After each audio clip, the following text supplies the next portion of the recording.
सिंध में अफसोसनाक वाक़या पेश आया। एक नौजवान नाजिम जोखियो जो वीडियो बनाता है कुछ गैर मुल्की मेहमानों की, जिनका कहा जाता है जी रुकन असम्बली हैं जाम अवैस, पीपल्स पार्टी से इनका ताल्लुक़ है, मेंबर सिंध असम्बली हैं, इनके भाई मेंबर कौमी असम्बली हैं और इनके मेहमान थे। इसने उनको रोका वहाँ पर कि जी रास्ता क्यों रोका हुआ है। इस पर जो लोग वहाँ थे गैर मुल्की बताए जा रहे हैं उस गाड़ी में, वो गुस्से में आके इसका फ़ोन छीन लिया। इसने बदला इस तरह लिया अपनी बेइज्जती का कि वो वीडियो वायरल कर दी। उसके बाद इस नौजवान की लाश मिलती है। इसके घर वाले इल्ज़ाम ये लगा रहे हैं कि जाम अवैस जो मेंबर सिंध असम्बली हैं, पाकिस्तान पीपल्स पार्टी से उनका ताल्लुक़ है, उन्होंने इसको कत्ल करवाया है। अब वज़ीर सिंध ने इसका नोटिस भी ले लिया है, मुकदमा भी दर्ज हो चुका है और उसमें MP जाम अवैस, नियाज सालार और दीगर अफराद के खिलाफ कत्ल का मुकदमा दर्ज हुआ है। अब इस वक्त ये बात पूरे मुल्क में फैल चुकी है, इस पर बहस हो रही है, लोग बातें कर रहे हैं कि ये हुआ क्या, क्यों इस तरह का मुकदमा दर्ज होने के बाद भी गिरफ्तारियां नहीं होती, किस तरह से नौजवान कत्ल हो गया। कई दफ़ा हम सहाफ़ियों का सुनते हैं कत्ल हो जाते हैं, समझ नहीं आती। अब गुलाम मुर्तज़ा साहब, ये एक और टेस्ट केस है हुकूमत के लिए, क्योंकि जब इल्ज़ाम आ जाएगा आपके मेंबर पर, हुकूमत के मेंबर पर, MPA है, असर रसूख रखता है, तो फिर और ज़्यादा ये मामला हसास हो जाता है। फिर कहा जाता है जी सिंध में इस तरह के जितने मर्जी कत्ल हो जाए, कुछ भी हो जाए, बाद में कुछ नहीं होना।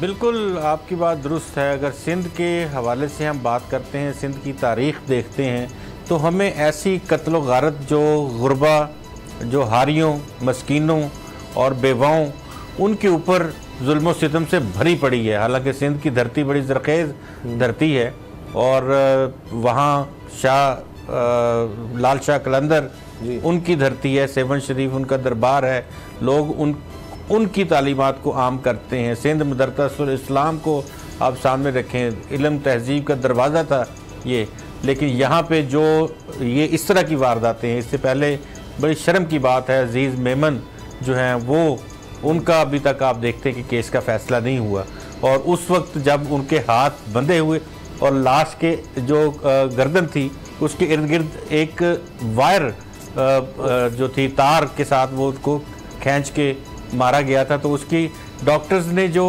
वहाँ पे मेडिकल रिपोर्ट दी थी उसमें लिखा उन्होंने कि सफोकेशन से मर गए हैं।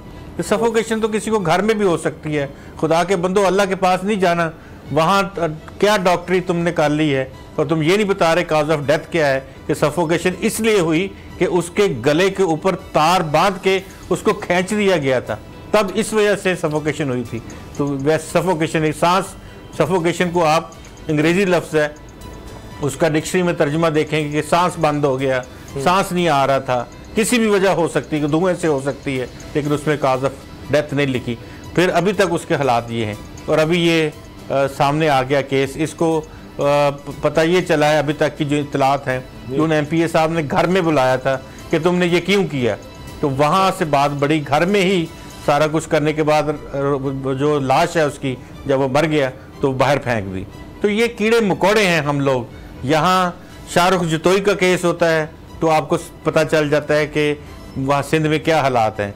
आपको अजीज़ मेमन का कत्ल हुआ तो आपको हालात पता चल गए, अभी ये कत्ल हुआ तो आपको हालात पता चल गए। तो रोज़ाना का मामूल है 2, 4, 5 लाशें गिरना कराची या सिंध में मामूली सी बात है। हर जगह जराइम होते हैं, लेकिन जिस तरह के जराइम सिंध में हो रहे हैं, इंसानियत का कत्ल जिस तरह से हो रहा है, इसको वज़ीर आला सिंध को और वहाँ की गवर्नमेंट को फौरी और दीगर अदारों को भी मैं ये अर्ज़ करूँगा कि उनको इसका बहुत सख्ती से नोटिस लेना चाहिए।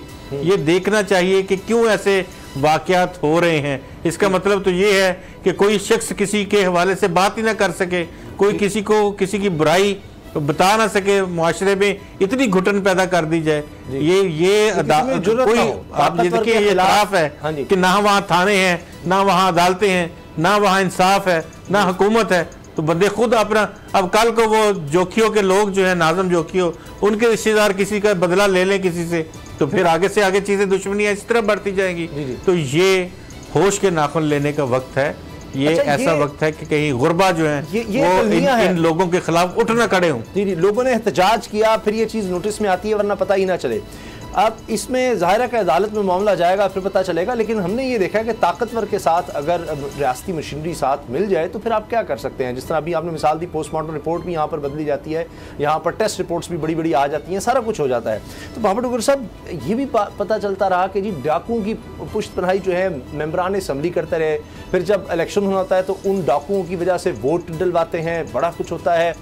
ये सिर्फ ये सिंध की नहीं बात, बलूचिस्तान के हम इलाके देख लें, जनूबी पंजाब में इस तरह कहा जाता है, जो दही इलाके होते हैं वहाँ पर चाहे उसको पंचायत सिस्टम कह लें, वडेरा सिस्टम कह लें, MPA MNA वो फैसले करते हैं।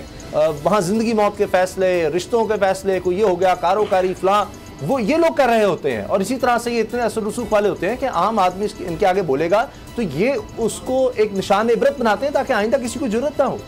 उसामा साहब, ये जो हमारा सिस्टम है ये ताकतवर को सपोर्ट करता है, पावरफुल को सपोर्ट करता है, गरीब को सपोर्ट नहीं करता। ये जो नया पाकिस्तान है इसमें जो ताकतवर है, जितनी ताकत है उसके पास, जितना पैसा है वो उतना ही कानून से बालातर है।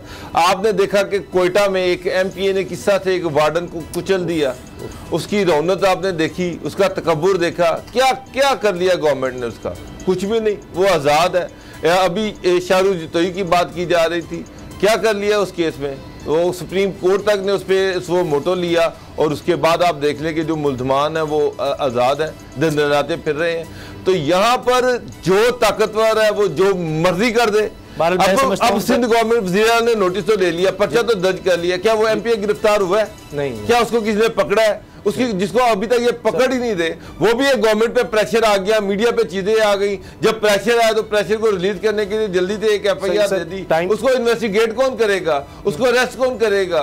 कोर्ट के मामलात हैं। उसामा साहब, सारी गवर्नमेंट आप देखेंगे कि वो MPA के साथ खड़ी हुई है, सारे ताकतवर लोग उस MPA के बैक पे खड़े होंगे और उस गरीब के पीछे ये मीडिया बैठा होगा जो ये तो घर वालों का इल्जाम है ना। इन्वेस्टिगेशन पुलिस ने करनी है। पुलिस अगर गिरफ्तार ही नहीं करती और गिरफ्तार करके भी कहती है जी कोई सबूत ही नहीं मिल रहा कि किस तरह इसको मारा गया, किसने मार दिया, बस ये एक अंधा कत्ल है, कोई पता ही नहीं है, तो फिर कोई क्या कर लेगा? कैसे कर लेंगे आप? कैसे इल्ज़ाम देंगे? मीडिया तो नहीं कर सकता कि इंसाफ जाकर दिलाए। ये तो सिर्फ घर वालों का एक इल्ज़ाम है और बात खत्म कहेंगे जी जिसने मारा हमें क्या पता कहाँ से आया, किसने मार कर चला गया। लेकिन इलाके में तो खौफ बैठ गया इस सारे मामले की वजह से। एक बासर शख्स के मेहमानों की वीडियो बनाई थी, उसको मना किया गया था और उसके बाद वो मारा जाता है। तो ये तो सारा एक तरह से कहानी उसकी तरफ जरूर जा रही है, लेकिन असल बात है कि कोई एतबार कैसे करेगा पुलिस की इन्वेस्टिगेशन पर। सब्सक्राइब करें और बेल दबाएं ताकि कोई खबर रह न जाए।